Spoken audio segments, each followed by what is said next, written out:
जन संपन्न हुआ। आज बात कर रहा हूं आत्मानुशासन की। आत्मानुशासन जब आ जाता है तो सब ठीक हो जाता है। अनुशासन दो प्रकार से होता है, एक आंतरिक आभ्यंतर और एक बाह्य, इनर डिसिप्लिन और एक्सटर्नल डिसिप्लिन। आत्मानुशासन अगर हो गया, उच्च चरित्र है, शिक्षा है, विद्या आ गई है, उच्च चिंतन हो गया है उच्च, तो फिर अंदर से बाहर कुछ नहीं, क्या करना है उसको और कैसे करना है सब उसको अंदर से निकलता है। तो आत्मानुशासन सबसे पहले व्यक्ति समय का पाबंद हो जाएगा। उसका एक एक काम सदा हुआ, एक एक कदम उसके सत्यम बद्ध धर्मम चर, इधर उधर कहीं नहीं हो सकता। जो ठीक ठीक हैं आत्मानुशासी व्यक्ति, उनकी सत्यनिष्ठा देखोगे तो देखते रह जाओगे कि क्या सत्यनिष्ठा है। सत्यम बद्ध ये कोई सामान्य चीज नहीं है। जैसा देखा जैसा जाना वैसा ही कर दिया, जरा सा भी कहीं इधर उधर नहीं। तो सत्यम बद्ध धर्मम चर की बात कह रहा है, शास्त्रीय चीज है। प्रमाण क्या है? शास्त्र है। शास्त्र में दृष्टि देते हैं, शास्त्र में दृष्टि देते हैं। एक जिससे कैसे प्रकाश पुण्य स्वयं व्यक्ति बन जाता है कि अनुशासन सबसे बड़ी चीज है। अनुशासन के लिए हमें साथ सम्मत जीवन यापन करना पड़ेगा। निर्णय ले लिया कि मैंने बोला, मैंने झूठ नहीं बोला, मैंने कह दिया है कि ये करना है तो मैं कर रहा है, कह दिया। अगर नहीं करेंगे तो इसका मतलब मैं झूठ बोला मैंने। तो कहीं बाहर फिर क्या करना है? रेलवे की समय सारणी क्या है, ट्रेन का समय क्या है, हवाई यात्रा है उसका समय क्या है, तो कहीं गड़बड़ी नहीं हो। आत्मानुशासी व्यक्ति हर जगह राइट टाइम।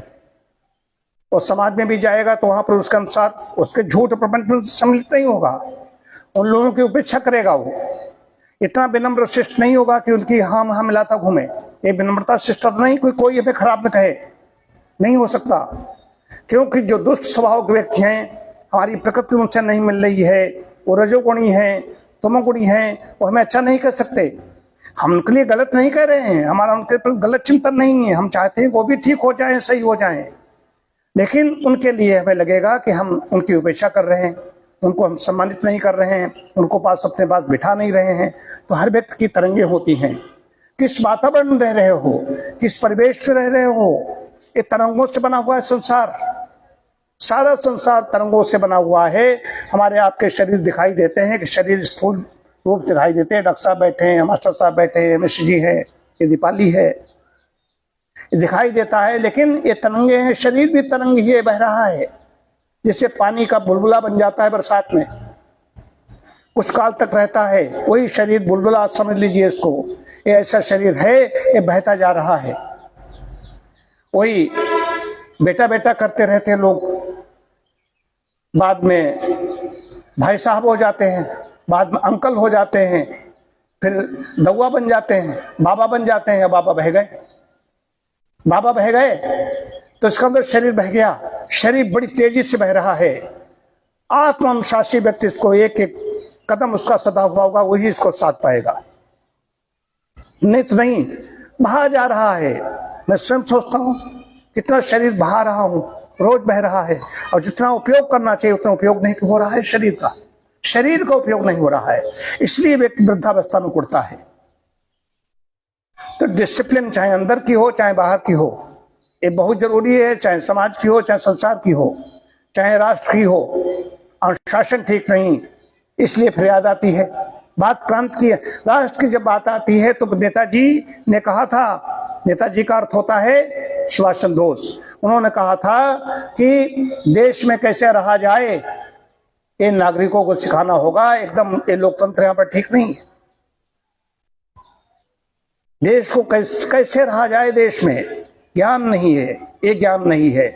नॉलेज जो शब्द बोलते हैं, नॉलेज छोटा मोटा लिए घूम रहे हैं। नॉलेज विजडम की बात आती है, वो नहीं है।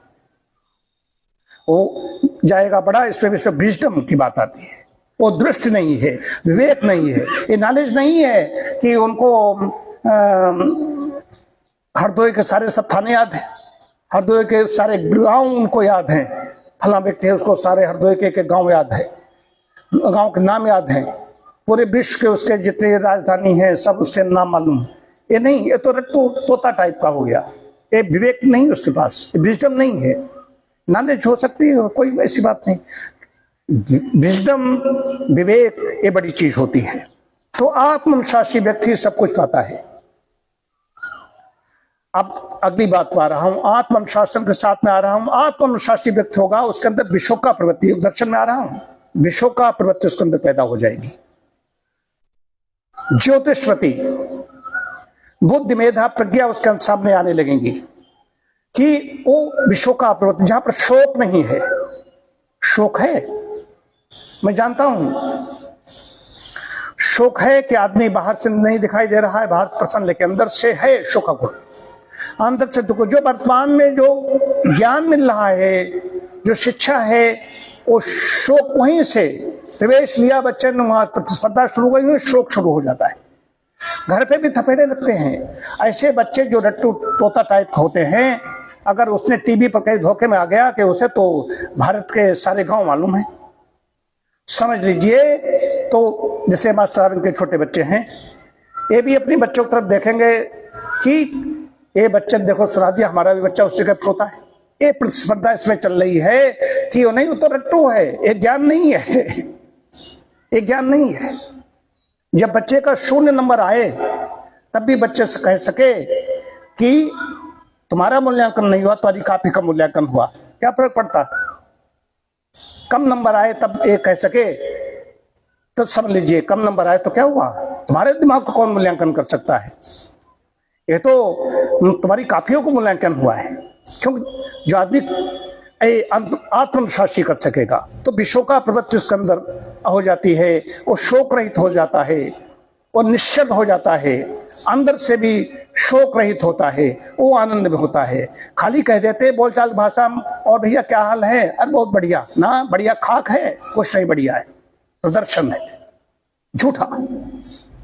तो उसके लिए आत्मनुशासन व्यक्ति है, अंदर से आंख बंद करो तो आनंद आए। नेपाली ने एक दिन कहा भी, कहा सर आप इतने बड़े अकेले कैसे रहते हो, हमने तुम इतने बड़े संसार में समुद्र हैं, पर्वत हैं, वन हैं, उपवन हैं, कैसे अकेले रहती हो, कि हम तो आस पड़ोसी रहते हैं। हमने कहा कि हमारे भी सब आस पड़ोसी तो हैं, हमें कोई मतलब ही नहीं। जब एक समझ लेता है आत्मविश्वासी व्यक्ति मैं अकेला हूं, कोई नहीं है, कोई हमारा नहीं है, उन्होंने हमारे लिए कुछ सेवा कर दी तो अलग चीज, नहीं कि तो मैं अकेला हूं, अकेला आया था, अकेले जाना, अकेले रहना है, न अपेक्षा है, न किसी शिकायत है, न कोई शिकवा है। ये आत्मशासन की बात बता रहा हूं। इस तरह के आते आते वो शोक रहित हो पाएगा अंदर से, अंदर से नहीं बैठ ही नहीं पाएगा एकांत पे।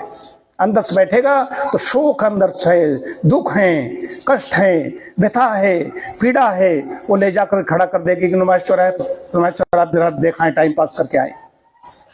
ये सब चीजें हैं। तो अनुशासन के बिना काम नहीं होगा, शास्त्र तो अनुशासन के बिना चलते नहीं हैं। ये यज्ञ है, ये बहुत बड़ा काम है, सर्वश्रेष्ठ कर्म है, ये तो बिना अनुशासन के चल ही नहीं सकता। ओम शांति शांति शांति।